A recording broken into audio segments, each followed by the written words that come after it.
سەد ڕۆژ بە سەر دەست بەکاربوونی محەممەد شیع سوودانی وەکو سەرۆک وەزیرانی عێراق و پێکێنانی کابینەکەی تێدەپەڕێت حکوومەتێک کە ئەنجامی گفتوگۆ ململانەی نزیکەی 1 ساڵی لایەنە شیع و سوننەکان و هەروەها کوردیش بوون بۆ بەدەستهێنانی ئەو کورسیانەی کە بە مافی خۆیانیان دەزانی لە ئەنجومەنی نوێنەرانی عێراق و دواتر پێکێنانی ئەو حکوومەتەی کە ئێستا سوودانی سەرۆکایەتی دەکات. بەڵام لەم 100 ڕۆژەدا ئایا سوودانی تا چەندە سەرکەوتوو بووە لە بەجێگەیاندنی بەڵێنەکانی کە لە کارنامەکەیدا کۆمەڵێک خاڵی گرنگی بەرامبەر بە هەرێمی کوردستانیش و هەروەها ئەو ناڕەزایەتیانەی کە بۆ ئەنجامی هەڵبژاردننی پێشوەختەی لێکەوتەوە جێبەجێ بکات. من زیاتر قسە دەکەم سەبارەت بە کۆی ئەم پرسانە لەگەڵ بەڕێز خالد ئەلدەبوونی گوتەبێژی بەرەی ڕزگاری و گەشەپێدان لە هەولێرەوە لەگەڵما. بەڕێز خالد ئەم کاتت باش. هەڵسەنگاندنی بەڕێزت بۆ تێپەڕینی 100 ڕۆژ بەسەر کابینەکەی محەممەد شیع سوودانی چییە؟ ئایا توانوێتی سەرکەوتوو بێت؟ چەندی تری لە بەردەم ماوە تا بتوانێت کۆی بەڵێنەکانی بەجێ بگێنێت؟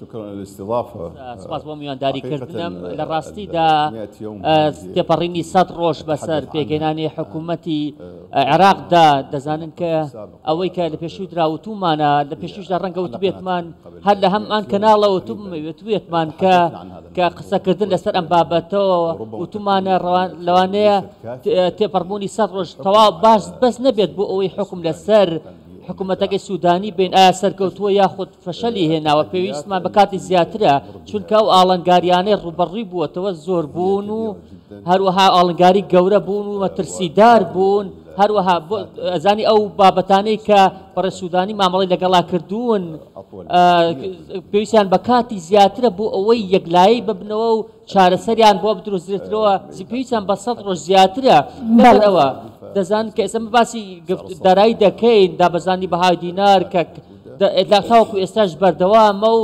هەروە ئەوەشی پەیوەستە بە ململانەی نێوان هەرێمەکان و هەرێمی بەغداد و هەرێمی کوردستان تا ئێستاش بەردەوامە.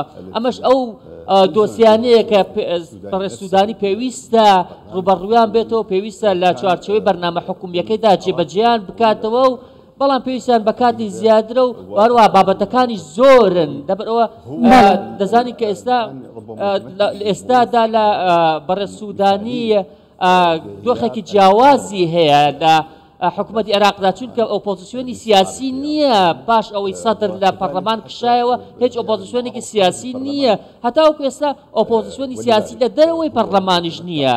لەبەر ئەوە دەزان کە ئێستا بەڕێز سوودانی پەنای بردووەتە بەر سیاسەتی نەفەسی درێژ بۆ ئەوەی کێشەکان چارەسەر بکە بەبێ ئەوەی هیچ فشارێکی لەسەر بێ بەبێ ئەوەی هەست بە هیچ فشارێک لەسەر حکوومەتەکەی بکات.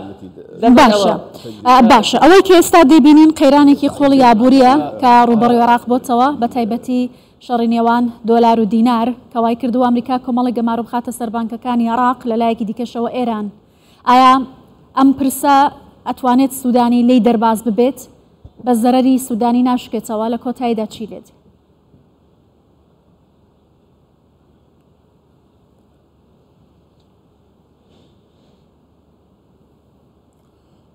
دەزانی کە لە ئێستادا ئەوە پەیوەستە بەوەی کە ڕێگەیەکی ڕاست ئەگرێتە بەر بۆ ئەوەی کە لەگەڵ ئەمریکیەکان گفتوگۆ بکات لەگەڵ لایەنە نێودوڵەتیەکان گفتوگۆ بکات پێویستی بەڕێگەیەکی ڕاستە بۆ ئەوەی کە ئەو قەیرانە چارەسەر بکات بە بێگومان ئەگەر لەسەر ئەم ڕێگەیە بەردەوام بێ و پەیوەست بێ بە یاسا نێودوڵەتیەکانەوە بە تایبەتی بانکی فیدراڵی ئەمریکا کە حکوومەتی عێراقی لە ئێستادا مامەڵیان لەگەڵ دەکات وەکو ڕێکارێک بۆ دابەزاننی بەهای دینار بەرامبەر دۆلار پێم وایە لە کۆتایی ڕێگاکەدا عێراق دەگەڕێتەوە بۆ ئەو دۆخێک کە لە پێشوودا هەیبوو دۆلار دەگەڕێتەوە بۆ ئەو دۆخێک کە لە پێشوودا هەیبوو لەناو بازاردایە.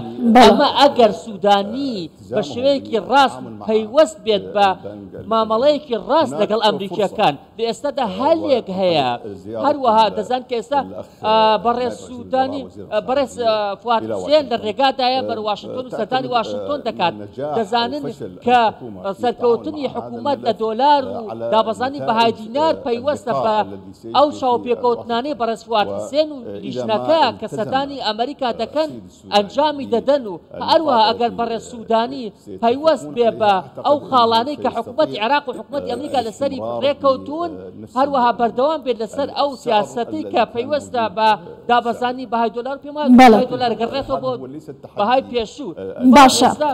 باشە سوودانی بۆ مامەڵەکردن لەگەڵ ئەمریکا ناکەوێتە ژێر گوشاری چوارچێوەی هەماهەنگیەوە کە زۆرینەی حکوومەتەکەشی پێک دەهێنن؟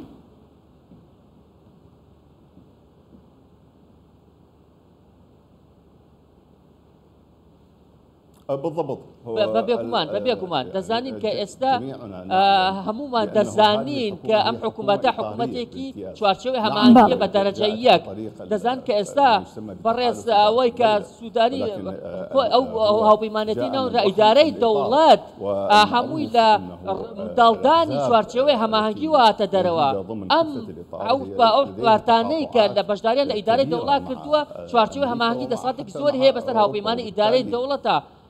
دەزانین کە ئێستا بەڕێز سوودانی لە بەردەم ئاڵنگاریەکی گەورەدایە لە نێوان ڕاگررتنی باڵانس لە نێوان ئەو بەرنامەی کە حکوومەتی خۆی دایناوە لەگەڵ ئەو سیاسەتانەی کە چوارچێوەی هەماهەنگی دەوێت بەسەر حکوومەتەکەتا بیسەپێنێت. دەزانین کە ئێستا سوودانی دەیەوێت لەگەڵ کۆمەڵگەی نەدووڵەتی بکرێتەوە. دەزانین کە ئێستا کۆمەڵێک سەردانی کرد بۆ ئەوروپا و بۆ وڵاتانی کەندا و هەروەها لەوانەیە سەردانی واشنگتن شکات.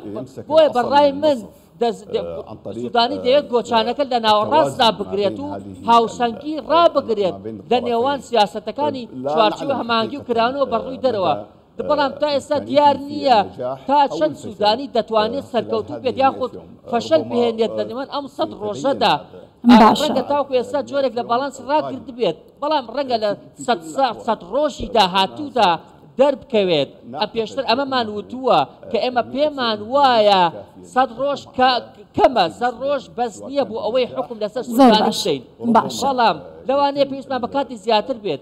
بەڵێ بەڕێز ئەلدەبوونی لە ڕۆژانی داهاتووە و 100 ڕۆژی داهاتووە و لە 6 مانگی داهاتووە یەکلایی بێتەوە. بەڵێ بەڕێز گوتەبێژی بەرەی ڕزگاری و گەشەپێدان خالد ئەلدەبوونی زۆر سپاس لە هەولێرەوە لەگەڵ کوردستان 24 بووی.